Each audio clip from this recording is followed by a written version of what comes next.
വെള്ളം വെള്ളം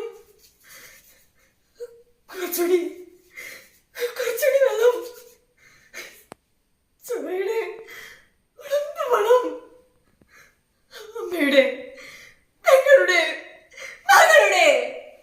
7 കടലുകളിലെ ജലവും അറേബ്യയിലെ മുഴുവൻ സുഗന്ധദ്രവ്യങ്ങളും മതിയാവുകയില്ല ഈ മനുഷ്യന്റെ അല്ല ഈ പുരുഷന്റെ കൈകൾ ശുദ്ധമാക്കാൻ. സ്വന്തം മകൾക്ക് പോലും ഇന്നീ പുരുഷന്റെ മുന്നിൽ നിൽക്കാൻ വിശ്വാസമില്ലാതായിരിക്കുന്നു. ഭയപ്പെടുത്തുന്ന വർത്തമാനകാലത്ത് നിന്നുകൊണ്ട് പഴമയുടെ മുഴക്കമുള്ള ഒരു യുദ്ധരാഗം ഓർത്തു പോകുന്നു.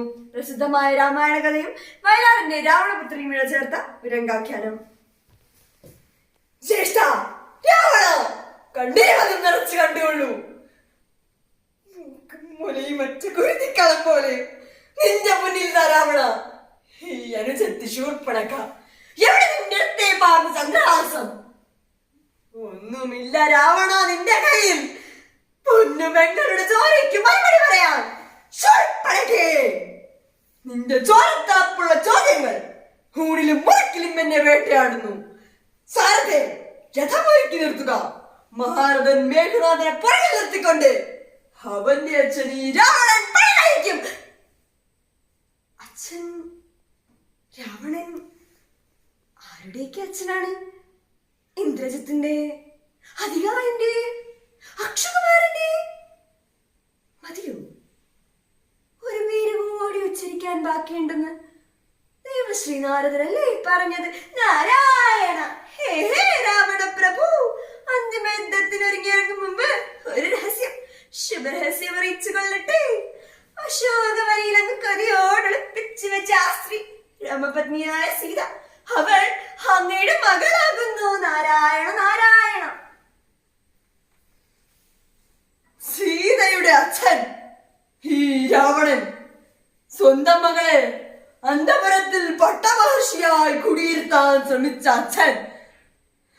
മോളെ സീതേ, നിന്റെ അമ്മയുടെ വേദവതിയുടെ നിസ്സാരമായ നിലവിളി എപ്പോഴും എനിക്ക് കേൾക്കാം. അന്ന് അന്നയുടെ അഗ്നിബലനം പോലെ ഞാൻ ഈ മഹൽസാരുക്കളിൽ ചരമാന്തി നടന്ന കാലം. പുരുഷകാമനകളുടെ ലാവാപ്രവാഹത്തെ ഒരുമിച്ച് കുത്തിയിളക്കുന്ന സ്ത്രീ ശരീരത്തെ വേദവതിയെ ഞാൻ തൊട്ടു. മറ്റൊരാൾക്ക് വേണ്ടി നോച്ചിരിക്കുന്ന കാട്ടുപെണ്ണാണ് ഞാൻ. അരുതേ അരുതേ. ഇനി എന്ത് യുദ്ധം, ഏത് വിജയം? വേദവതിയുടെ പ്രിയപുത്രി സീതയുടെ നിലവിളി ഈ രാവണനെ എന്നേൽക്കുമായി തോൽപ്പിക്കുകയാണല്ലോ. എന്റെ അസുരകുലത്തിന്റെ രക്ഷകൻ രാവണൻ പരാജയത്തെ കുറിച്ച് ആശങ്കപ്പെടാൻ തുടങ്ങിയിരുന്നു. രാവണ, നിന്റെ പുത്രൻ മേഘനാഥൻ പടക്കളത്തിൽ മറുകൈ തുണയില്ലാണ്ട് നിൽക്കുമ്പോൾ നിനക്ക് പിന്മടങ്ങാനാക്കുമോ രാവണ? മുത്തച്ഛ, മേഘനാഥൻ ഒറ്റയ്ക്ക് പടകളത്, അതും അവന്റെ ഈ അച്ഛൻ ജീവിച്ചിരിക്കുമ്പോൾ? ഇല്ല, ഞാൻ പുറപ്പെടുകയായി. മുഴങ്ങട്ടെ കൊമ്പും കുഴലും ജയഭേരിയും. 10 രഥങ്ങൾ മുന്നിൽ, തൊട്ടുപറകിൽ രഥങ്ങൾ, നടുമധ്യത്തിൽ ലക്ഷ്മണനുടൻ, അതിനു മുന്നിൽ കാലാൽ. എല്ലാത്തിനും മുന്നിൽ ധികൃത ചക്രപരാക്രമിയായ ഈ രാവണൻ. ആരാ വഴിമുടക്കി നിൽക്കുന്നത്? പ്രഭു, മേഘനാഥകുമാരനും മകനെ മേഘനാഥ, ഈ അച്ഛന്റെ ഏത് പാവമാണ് മകനെ നിന്റെ മരണത്തിലേക്ക് തള്ളിയിട്ടത്? രാമ, നേർക്കുനേർ നിൽക്കുക. കൽപാത്രന്റെ കൈലാസത്തെ ഇരു കൈകളിലിട്ട് അമ്മാനമാടിയ രാവണനെ. രാമ, നേർക്കുനേർ നിൽക്കുക. എന്റെ കൈകളും കണ്ണുകളും മറന്നു പോകുന്നല്ലോ. മോളെ സീതേ, എവിടെ ഇരുന്നാണ് നീ വിതുമ്പുന്നത്?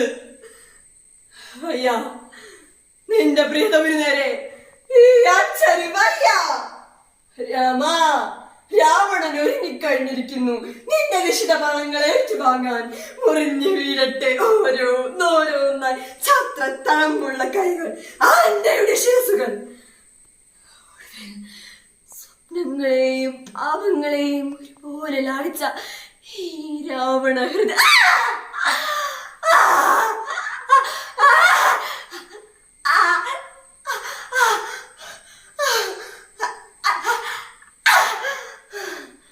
മോളെ സീതേ.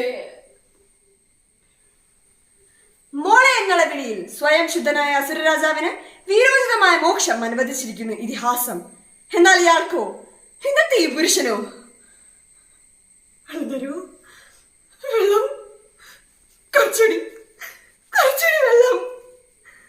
ചോരയുടെ ഉടപ്പ് മണം, അമ്മയുടെ പെങ്ങളുടെ മകളുടെ.